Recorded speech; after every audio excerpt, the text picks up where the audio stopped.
Hello friends, learn in short में आपका एक बार फिर से स्वागत है। मेरा नाम है सरस और आप देख रहे हैं लर्न इन शॉर्ट।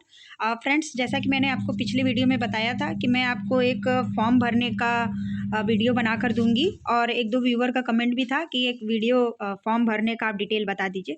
तो फ्रेंड्स, जैसा कि ये था हमारा, मैंने कल डाउनलोड किया था कि बाद मथुरा का ये फॉर्म है। ऐसे ही आपको साइट पे फॉर्म मिल जाएंगे, आपको इसका 2-3 प्रिंट आउट करके निकाल लेना है, ठीक है। और फिर इस पे आपको क्या क्या डिटेल मेंशन करना है, तो आइए हम लोग बात कर लेते हैं। आपको सारे जो इसमें दिया हुआ है चीज़ को, इसको सबको फिल करना ज़रूरी है। और आपको जहाँ के लिए भी आप अप्लाई करेंगे उसके साइट पे आपको इसका फॉर्म मिल जाएगा।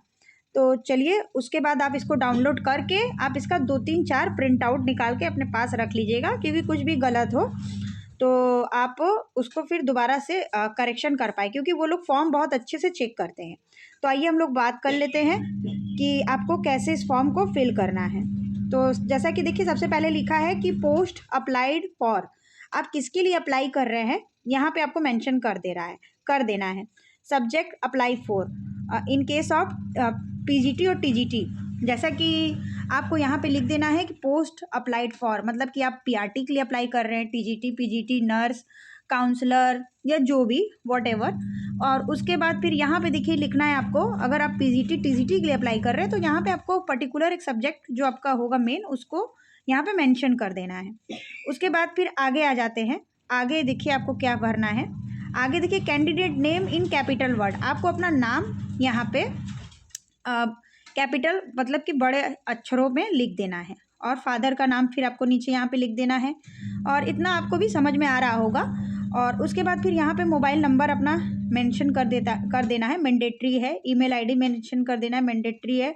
डेट ऑफ बर्थ, ऐसे ही फॉर्म आपको सारे साइट पे मिलेंगे, कुछ अप एंड डाउन्स हो सकते हैं। डेट ऑफ बर्थ भर दीजिएगा। उसके बाद फिर जेंडर भर दीजिएगा, पैन नंबर और आधार नंबर ये भर दीजिएगा। और पूरे फॉर्म को भरना जरूरी है, ये लोग एक एक चीज़ को चेक करते हैं। उसके बाद फिर आपका 1/4/2024 के अकॉर्डिंग आपका कितना ईयर, मंथ और डेज हुआ, यहाँ पे आपको मेंशन कर देना है। सारे फॉर्म में ये चीज़ नहीं मिलेगी, कुछ कुछ में आपको डिफरेंस मिलेंगे, लेकिन चीज़ें ऐसी ही होती हैं। अब आ जाते हैं हम लोग नीचे आ गया ये देखिए, यहाँ पे आपको जो फोटो वाला सेक्शन है यहाँ पे मिला है, लेकिन कई कई फॉर्म में आपको ऊपर के सब साइड में मिलेगा। तो यहाँ पे आपको एक फ़ोटो लगा देना है। उसके बाद फिर कैंडिडेट एड्रेस, यहाँ पे आपको अपना पूरा एड्रेस भर देना है विद पिन कोड और मोबाइल नंबर वगैरह यहाँ पे मेंशन कर दीजिएगा। और उसके बाद आते हैं नीचे, और नीचे देखिए आपको क्या भरना है। Academic qualification starting from high school level, आपको यहाँ पे अपना high school, intermediate, graduation, post graduation अगर हो तो, और अदर इफ़ एनी आपको यहाँ पे मेंशन कर देना है। चलिए मैं आपको ये भी बता दे रही हूँ। तो देखिए, आपको यहाँ पे हाई स्कूल का right the name of the examination past, यहाँ पे आप एग्जामिनेशन पास अपना भर दीजिएगा। उसके बाद ईयर ऑफ पासिंग, आपने किस साल पास किया था वो भर दीजिएगा। और मैक्सिमम मार्क्स और मार्क्स ऑब्टेन्ड, मतलब आपको कितना नंबर मिला था वो भर दीजिएगा। सब्जेक्ट भर दीजिएगा, परसेंटेज भर दीजिएगा। उसके बाद फिर सब्जेक्ट स्पेशलाइजेशन, आप वहाँ पे एक पर्टिकुलर कोई सब्जेक्ट भर दीजिएगा, 1-2 सब्जेक्ट आप वहाँ पे मेंशन कर दीजिएगा। उसके बाद duration of course in month, कितने महीनों में कंप्लीट हुआ था आपका हाई स्कूल, वो भर दीजिएगा। और यहाँ पे बोर्ड भर दीजिएगा कि यूपी बोर्ड था या फिर सीबीएसई बोर्ड था, आईसीएसई बोर्ड था, जो भी बोर्ड था यहाँ पे भर दीजिएगा आप। उसके बाद सेम आपको इंटरमीडिएट, ग्रेजुएशन का ऐसे ही कर लेना है। पोस्ट ग्रेजुएशन है तो कर लेना है, सबका पोस्ट ग्रेजुएशन नहीं रहता है। उसके बाद फिर और कोई अदर क्वालिफिकेशन हो आपके पास, कंप्यूटर वगैरह, तो वो आप भर दीजिएगा। कंप्यूटर से सवाल ये लोग पूछते ही हैं। उसके बाद फिर प्रोफेशनल क्वालिफिकेशन, जो हमारा बीएड, बीटीसी, डीएलएड होता है, ये सब हमारा प्रोफेशनल क्वालिफिकेशन होता है, ठीक है। तो self attest copies of marksheet and certificate, और मैं आपको एक वीडियो बना दूंगी कि आपको क्या क्या वहाँ पे लेकर जाना है, उससे रिलेटेड भी, ठीक है। वो अभी आपको डे बाई डे आपको एक एक वीडियो मिलता जाएगा, आप उसको आराम से देखिए और समझिए। तो उसके बाद फिर यहाँ पे आपको बीएड, डीएड, डीएलएड जो भी है वो भर देना है। स्पेशल एजुकेशन जो भी है, और अदर इफ़ एनी स्पेशल ये भी है, यहाँ पे आप भर सकते हैं अगर आपका डीएड, बीएड, डीएलएड नहीं है तो उस कंडीशन में। उसके बाद write name of the examination पास वो भर देना है, ईयर ऑफ पासिंग भर देना है। और हाँ, उसके बाद फिर थ्योरी और प्रैक्टिकल का अलग अलग भरना है, क्योंकि आपको पता ही होगा कि बीएड बीटीसी ये सब में क्या होता है, थ्योरी और प्रैक्टिकल का अलग अलग आपके सर्टिफिकेट में मेंशन होगा। उसके बाद फिर आपका यही यहाँ पे मैक्सिमम मार्क्स कितना था, आपका ऑब्डेन मार्क्स कितना था। उसके बाद परसेंटेज सब्जेक्ट स्पेशलाइजेशन कितने महीने का था, ये भर देना है आपको। उसके बाद फिर यूनिवर्सिटी बोर्ड आप डाल दीजिएगा जहाँ से भी आपका होगा, जहाँ से सपोज दैट कि अगर आप यूपी से हैं तो यूपी में आपका पीएनपी करवाती है, आप वो भर दीजिएगा, परीक्षा नियामक प्राधिकारी। उसके बाद फिर आते हैं experience, please attach self attest copy. अगर देखिए आप अपना एक्सपीरियंस है अगर कुछ, तो आपका वहाँ पे जब आप मेंशन करते हैं, हम लोग इससे रिलेटेड भी बात कर लेते हैं।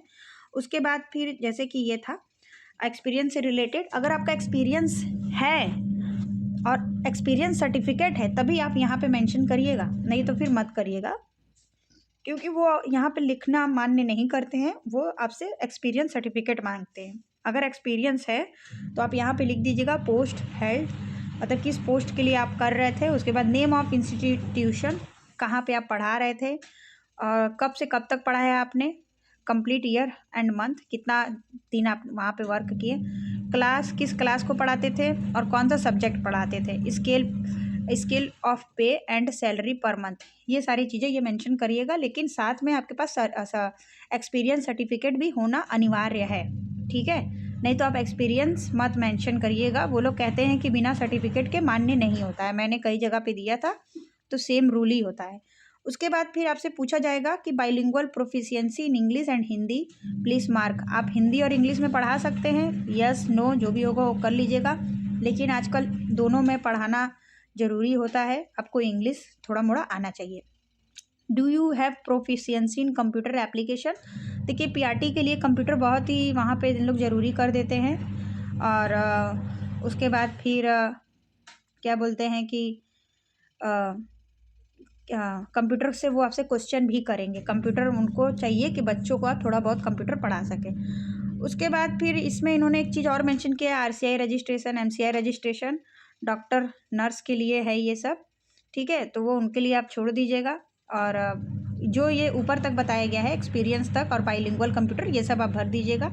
ये अंडरटेकिंग है, आप सिग्नेचर यहाँ पे कर दीजिएगा, नाम लिख दीजिएगा, डेट और प्लेस लिख दीजिएगा, बस सब यही चीज़ था, बहुत नॉर्मल है। आप ये प्रोसेस खुद से भी कर सकते हैं और करना भी आपको खुद से ही है, क्योंकि अगर आपको वहाँ पे फॉर्म आप किसी ऐसे लोग से, मतलब कि अपने जो अगल बगल बैठा होगा उनसे ही पूछिएगा, टीचर वीचर कहेंगे कि ये फॉर्म फिलअप प्रॉपर नहीं कर पा रहे हैं तो थोड़ा सा ये ऑकवर्ड हो जाता है। ओके फ्रेंड्स, आई होप कि ये आपको समझ में आया होगा।